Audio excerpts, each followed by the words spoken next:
So let's start. सब लोग आ चुके हो। आज का हम लोग स्टार्ट करते हैं। Temperature dependency of Fermi energy, जो आज का टॉपिक है आपका, वो मैं लिख दूं फटाफट से। ठीक है, आप भी हेडिंग दे सकते हो, temperature dependency of Fermi energy. ये आज का दूसरा डेरिवेशन हो गया आपका। एक डेरिवेशन हम लोग कर चुके हैं पहले, this is the second derivation. ठीक है, आज का आप हेडिंग दे लो फटाफट से।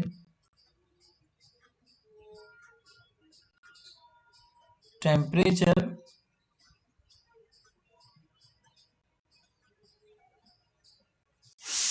Dependency dependency of Fermi energy.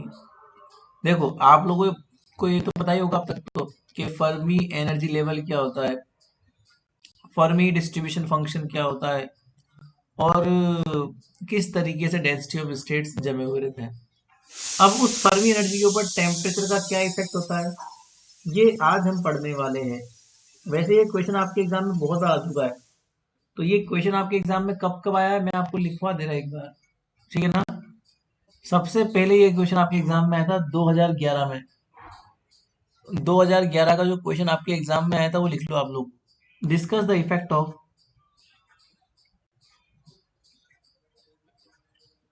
Discuss the effect of 10 number में आता है डेरिवेशन आपके। Discuss the effect of temperature on Fermi Dirac distribution function. Temperature on Fermi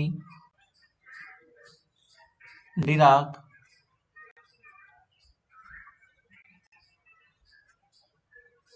distribution function, ये आपके एग्जाम में क्वेश्चन आया था 2011 में 10 नंबर में। फिर आया था 2014 के अंदर, 2014 में, 2014 में भी आया था एक क्वेश्चन। ठीक है, show that the Fermi energy, show that the Fermi energy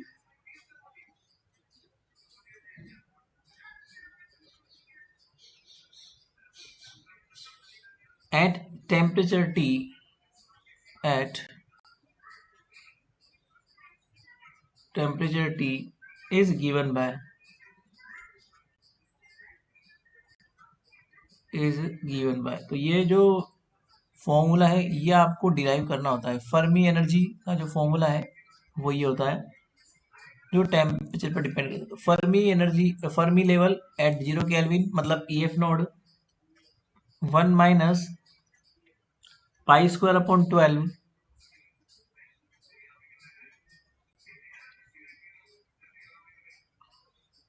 के बी टी, मतलब Boltzmann constant multiply with the temperature upon E F naught, that is Fermi energy at 0 kelvin to the whole square. ये formula आपको निकालना है। ठीक है, यही dependency होती है। Where E F naught is nothing but Fermi energy at absolute zero, Fermi energy at absolute zero. K B is nothing but the Boltzmann constant. ठीक है,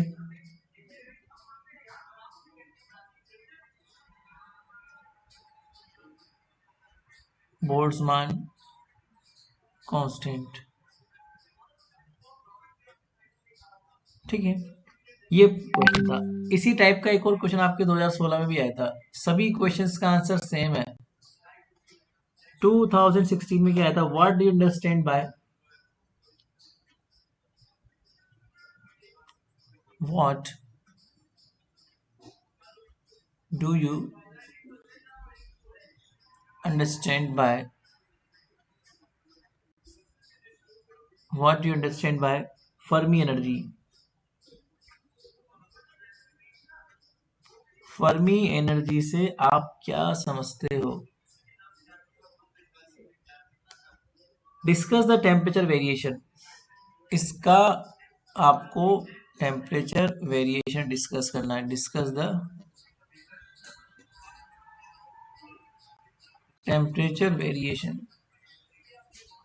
ठीक है, चलो अब इन सभी के आंसर हम लोग लिखते हैं। सबका आंसर सेम वही है और सिंपल सी बात यह है कि आपको लिखना है टेम्परेचर डिपेंडेंसी, कि भैया फर्मी लेवल का जो फर्मी एनर्जी होती है ना, वो टेम्परेचर पर किस अकॉर्डिंग डिपेंड करती है, वो वाली रामायण में लिखनी है। तो हम समझते हैं इस चीज को। So to understand the temperature dependence, to understand the temperature dependence of Fermi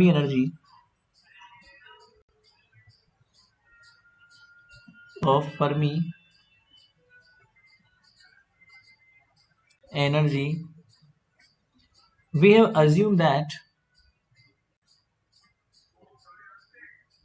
have assumed that मान लो the electron in the system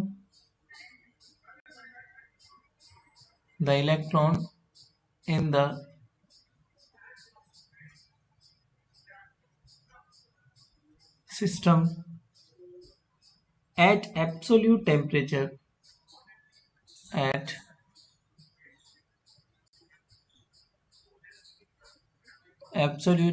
मान लो इलेक्ट्रॉन जो है एब्सोल्यूट जीरो टेम्परेचर पर है, and according to Pauli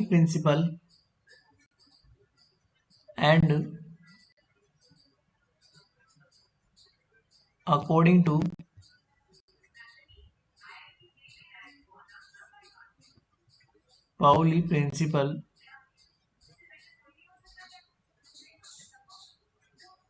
we have used that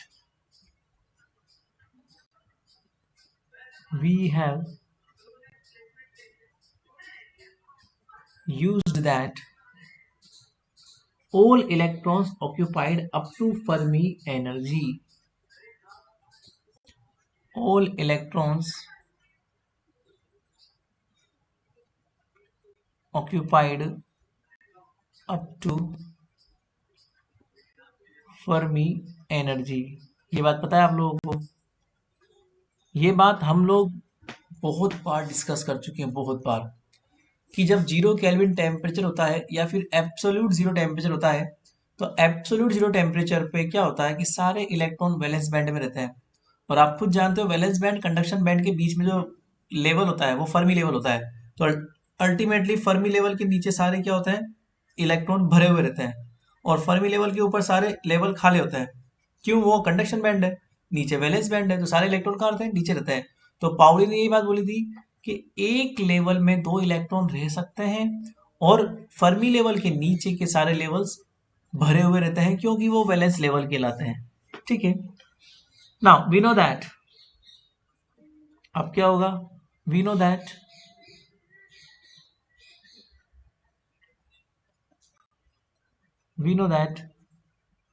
when temperature increases, when temperature increases, the kinetic energy of electron will be increases. The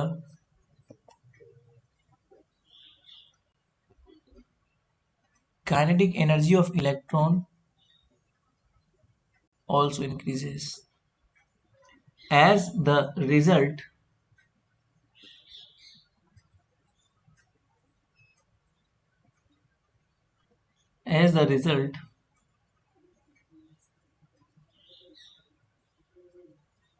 by which some level will by which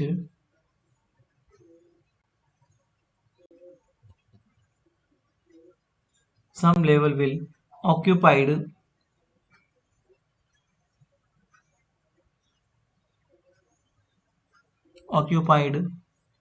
which were previously vacant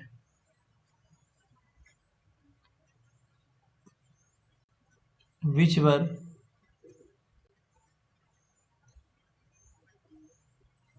previously vacant at 0 Kelvin temperature at 0 समझ में आया। कुछ level like valence level के बाद जो ऊपर conduction level होते हैं, तो कंडक्शन लेवल पहले खाली थे 0 केल्विन पे, बट जैसे टेम्परेचर बढ़ाया इलेक्ट्रॉन की काइनेटिक एनर्जी बढ़ी और इलेक्ट्रॉन क्या करते हैं, उन लेवल्स को ऑक्यूपाइड कर देते हैं, उन लेवल्स को भर देते हैं जो पहले खाली थे। ठीक है, अब इसको मैथमेटिकली समझते हैं। So the Fermi Dirac distribution function, so from Fermi Dirac distribution function, यहां से स्टार्ट करते हैं हमारा derivation. Fermi Dirac distribution function, ये चीज समझो आप लोग। देखो फर्मी डिराक डिस्ट्रीब्यूशन फंक्शन क्या होता है, यहाँ पे हमारे पास एफ ई होता है, ये आपको याद होना चाहिए अब तक। तो 1/1 plus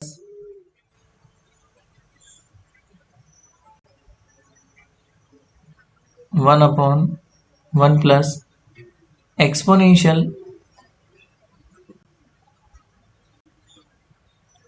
E minus E F upon K T, equation number 1।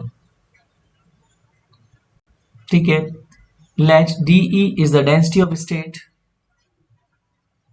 let dE is the density of states। ये हम कल भी मतलब लास्ट क्लास में पढ़ चुके हैं, density of states. So the number of particles, so the number of particles, D मतलब ये वाला डी नहीं है, ये तो एक रेंज है, डी तो रेंज है। जो डेंसिटी ऑफ स्टेट्स है वो ये वाला डी होता है, यूनिट रेंज में कितने नंबर ऑफ पार्टिकल्स हैं, कितने नंबर ऑफ स्टेट्स है, ये वो रेंज कहलाती है। So the total number of particles in E to E plus DE range, E to E plus DE, इस रेंज में हम लोग देखते हैं EE range, and total number of particles, and देखो अगर आपको इस रेंज में निकालना है तो इस रेंज में नंबर ऑफ पार्टिकल्स क्या हो जाएंगे, so the number of particles in range is equal to कितना हो जाएगा, like F E D E. ठीक है, मतलब probability multiply with the density of states. तो इस कंप्लीट रेंज में तो कितने हो जाएंगे हमारे पास, इस तरह के हो जाएंगे। अब अगर आपको कंप्लीट रेंज में निकालना है, पूरे सिस्टम में निकालना है, मतलब 0 से लेके EF तक निकालना है, तो टोटल नंबर ऑफ पार्टिकल्स क्या हो जाएंगे, टोटल, ये तो केवल इस रेंज में है, किसी पर्टिकुलर रेंज में E से लेके, ये मान लो कोई E है रेंज, तो E से लेके ये E प्लस डी रेंज है, तो इस बीच में जितने पार्टिकल्स हैं वो निकाले मैंने तो बस। अगर आपको यहाँ से लेके यहाँ तक निकालना है जो कि EF रेंज है, सो वो हो जाएंगे टोटल नंबर ऑफ पार्टिकल्स, ये हम लोग कल भी डिस्कस कर चुके थे। n इज इक्वल टू, इसको इंटीग्रेट कर दो 0 से लेके EF तक, ठीक है, और ये हो जाएगा F E D E and D E, equation number 2। अब आप वैल्यू पुट कर दो। आपको ये बात पता है, हम जानते हैं कि डेंसिटी ऑफ स्टेट्स का फॉर्मूला क्या होता है। अगर आपको नहीं पता तो आप लास्ट डेरिवेशन जो हमने पढ़ा था ना, उसको एक बार देख लेना, वहां पे मैंने लिखा हुआ था, वी नो दैट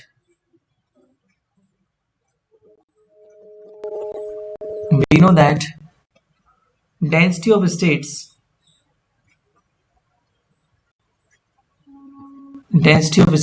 ये हम लोग पहले डिस्कस कर चुके हैं डेंसिटी ऑफ स्टेट्स का फॉर्मूला, तो आपको याद होना चाहिए वो फॉर्मूला क्या होता है।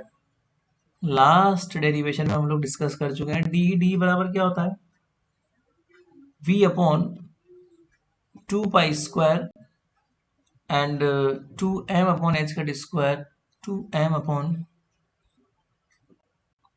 h का square to the power 3/2 and e to the power 1/2 D, ये होता है। अब आप इक्वेशन नंबर 3 से वैल्यू 2 में रख दो, ठीक है, इसको सोल्व करेंगे हम लोग। अब आप क्या करेंगे, इक्वेशन नंबर 3 से वैल्यू को 2 में रख दोगे जो ऊपर आपको दिख रही है, तो टोटल नंबर ऑफ पार्टिकल्स क्या निकल जाएंगे, 0 से लेके EF, और ये हो जाएगा FE V upon 2 pi square 2m upon h का स्क्वायर टू द पावर 3/2 और e टू द पावर 1/2 और d। अब इंटीग्रेशन केवल e के रेस्पेक्ट में किया है, तो बाकी सब बाहर निकाल लो, e को छोड़ के बाकी सभी कांस्टेंट है, तो ये सब कांस्टेंट इनको बाहर निकाल लो। अब यहाँ पर e के दो फंक्शन बच जाएंगे, पहला फंक्शन दूसरा फंक्शन, तो इसको फर्स्ट मान लेते हैं और इसको सेकंड मान लेते हैं, और फर्स्ट इंटू सेकंड आइलेट से हम क्या करते हैं, इसको इंटीग्रेट कर दो आइलेट से। तो आइलेट से इंटीग्रेट करने के लिए ऑब्वियस सी बात है, जो कांस्टेंट है पहले उसको बाहर निकाल लो। सो v अपॉन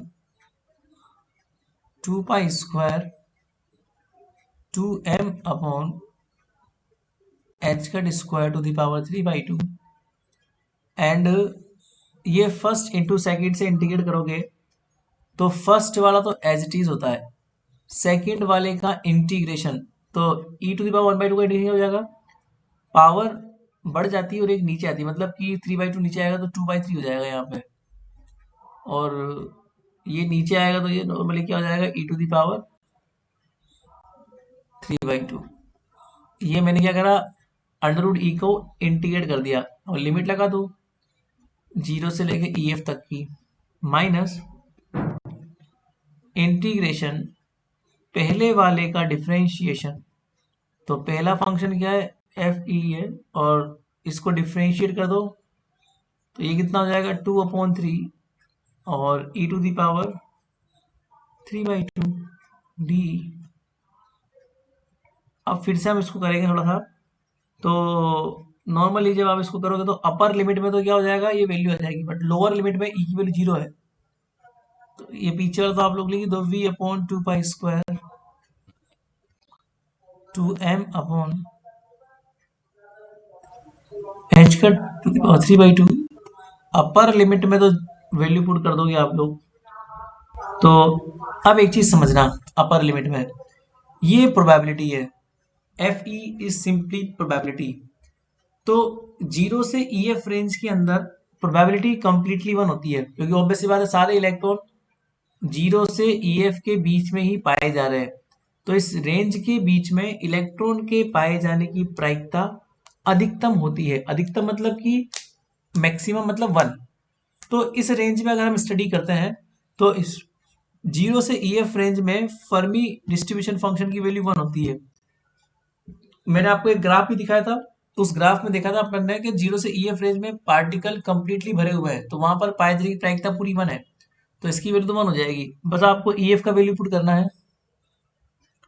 सो 2/3 ये हो गया EF 3/2, और लोअर लिमिट में तो 0 है ही सही, ये E की वैल्यू क्या हो जाएगी 0 लोअर लिमिट में, माइनस। अब देखो इसको सोल्व करना कठिन काम है, इसलिए इसकी आप डायरेक्टली वैल्यू याद कर लो, क्योंकि आपको इस फर्मी फंक्शन को E के रेस्पेक्ट में डिफरेंशिएट करना पड़ेगा। कौन सा फर्मी फंक्शन, ये वाला इक्वेशन नंबर 1 वाला, इसको पहले आप डिफरेंशिएट करोगे E के रेस्पेक्ट में, फिर उस डिफरेंशिएशन को आप कहाँ पुट करोगे, यहाँ पुट करोगे इस इंटीग्रेशन में, तो बहुत लंबा रामायण है और बहुत हेडेक वाला काम है, इसलिए 10 नंबर के हिसाब से आप इसकी सीधी वैल्यू याद कर लो, π² and kv² t² upon EF to the power 1/2, ये आएगा इसका आंसर, ठीक है।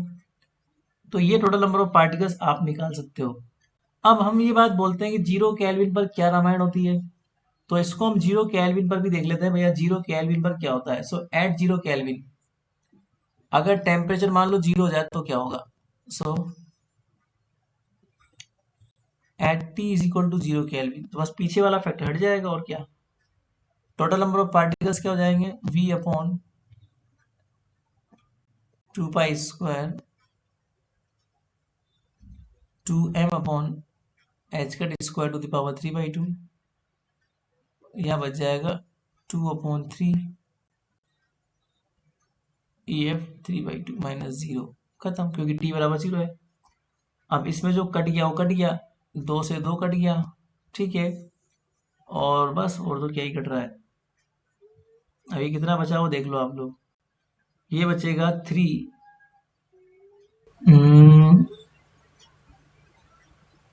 यहाँ पर बच गया। अच्छा, इसको आप अकेला कर लो, EF को आप अकेला कर लो यहाँ से, तो EF टू द पावर 3/2, इस 3 को इधर भेज दो, 3 इधर आ जाएगा, पाई स्क्वायर इधर आ जाएगा और n इधर आ जाएगा, 3 पाई स्क्वायर n अपॉन, और ये v बच जाएगा यहाँ पे। तो और कितना बच गया, v यहाँ पर आ गया, h कट स्क्वायर 2m इधर आ गया, यहाँ पर आ जाएगा h कट स्क्वायर, ये आ गया h cut square upon 2m to the power 3/2। अब यहाँ से EF निकाल लो, तो EF बराबर कितना हो जाएगा, 3 pi square n to the power 2/3 और h cut square upon 2m, वही फॉर्मूला जो हम लोगों ने कल निकाला था, याद है। ऐसा ही फॉर्मूला मैंने आपको लास्ट टाइम भी बताया था, जहां पर n बराबर होता है n/v, वही सेम फॉर्मूला यहाँ पर भी काम कर रहा है एज इट इज, ठीक है। मतलब कि ये निकाल सकते हैं हम लोग, बेसिकली ये चीज हम लोग देख सकते हैं कि 0 केल्विन टेम्परेचर पर फर्मी लेवल बराबर क्या होता है, 0 केल्विन टेम्परेचर पर फर्मी लेवल की energy 3 pi square 2 pi, like this. आपको अगर पता हो तो मैंने आपको लिखवाया था, फर्मी वेव वेक्टर बराबर क्या होता है, 3 pi square n to the power 1/3, यही तो होता है। ऐसे लिखाया था हम लोगों ने, उसी से हम निकाला था ये। तो इस तरीके से आप निकाल सकते हो, इसको कोई दिक्कत वाली बात नहीं है। नाउ अब हम वापस आते हैं, ये तो एक शर्त थी 0 केल्विन, तो ये तो मैंने आपको एक्स्ट्रा समझाने के लिए लिखवाया था कि हमने जो फॉर्मूला निकाला है ना वो सही है। अब आप लोग वापस से यहाँ आ जाओ इक्वेशन नंबर 4 पे, वापस आ जाओ इक्वेशन नंबर 4 पे। सो फ्रॉम इक्वेशन 4, थोड़ा सा और आगे आ जाओ। सो फ्रॉम इक्वेशन 4 आ जाओ नीचे, इसको वापस लिखते हैं। बस इसमें आप लोग क्या करो, इस चीज को ब्रैकेट से बाहर निकाल लो, ठीक है। सो नीचे आ जाओ। सो फ्रॉम इक्वेशन 4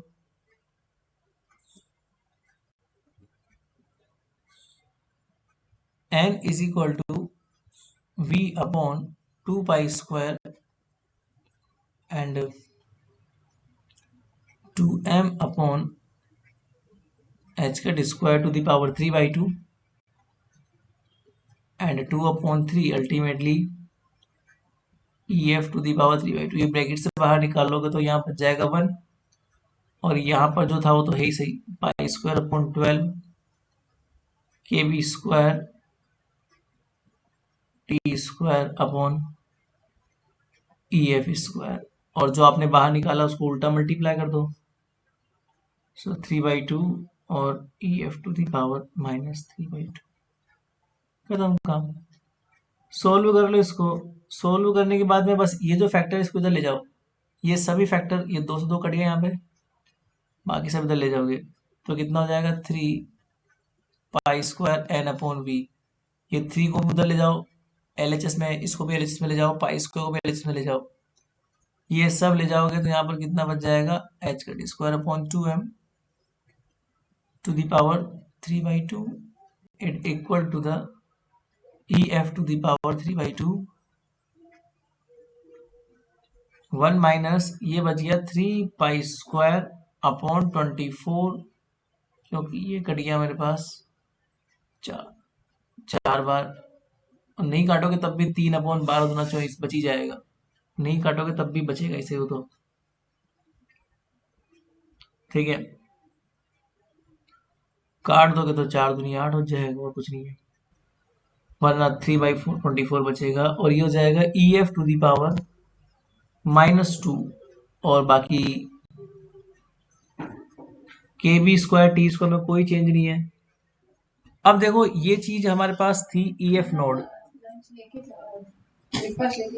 है ना, ये मेरे पास EF नोड है, ऊपर देखो आप चाहो तो ये रहा 0 केल्विन पर। सो फ्रॉम इक्वेशन 5 से इसकी वैल्यू को मैं रख सकता हूँ। So from equation 5 this is simply EF naught to the power 3/2 is equal to, ये EF 3/2 है, ठीक है, 1 minus 3π² 24 EF to the power -2 and KB²T², ठीक है। अब यहां से उल्टा पुल्टा कर लो, मतलब कि अगर आपको ये देखना है कि EF नोड कितना हो जाएगा, EF nought is equal to EF और इस पूरे की पावर कितना हो जाएगा 2/3। अब आपको EF निकालना है तो आप EF निकाल लो। सो EF बराबर क्या हो जाएगा, EF नोड और इस पूरे ब्रैकेट की पावर को माइनस में लिख दो। सो 3π² 24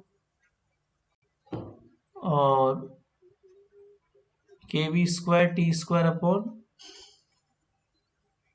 EF², ये पूरा ब्रैकेट बंद और ये -2/3, खत्म काम। अब हम जब लो टेम्परेचर की बात करेंगे यहाँ पे, सो एट वेरी लो टेम्परेचर, मतलब एट लो टेम्परेचर, यहाँ पे आ जाओ। सो एट लो टेम्परेचर, जब लो टेम्परेचर की बात की जाएगी तो इसका मतलब ये है कि आपके पास में KBT का वैल्यू लेस देन 1 EF होगा।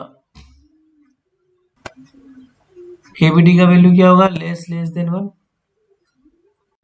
EF होगा। तो इसका मतलब we can easily say that DFE/DE will be negative, ठीक है।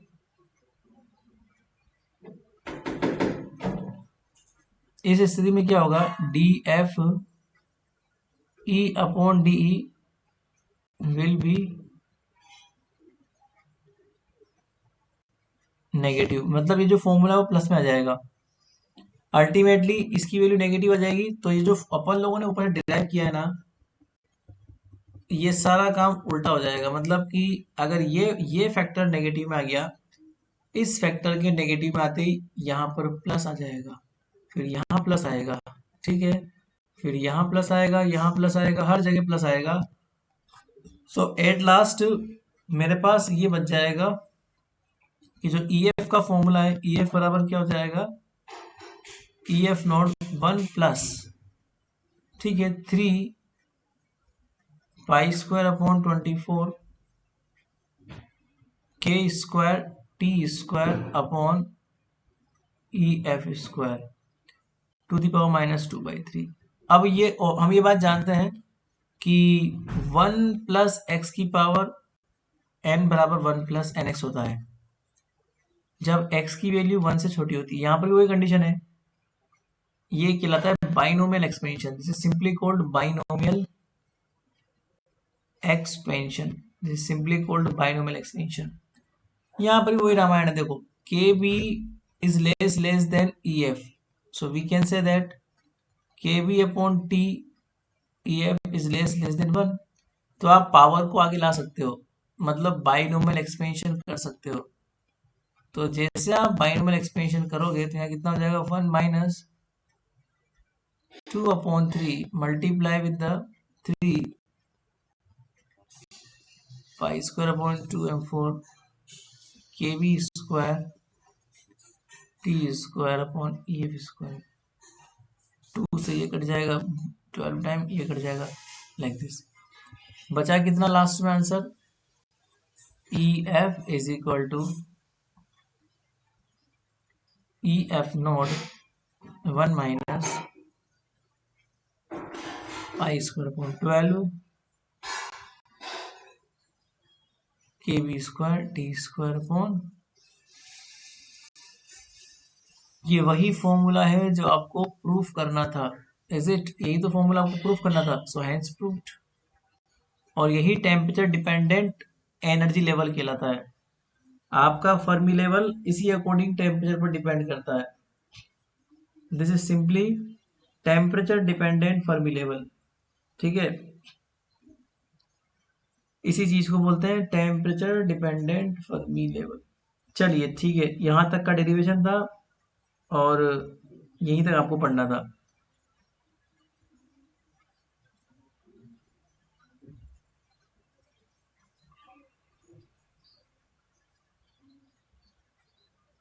ओके, ये टॉपिक खत्म।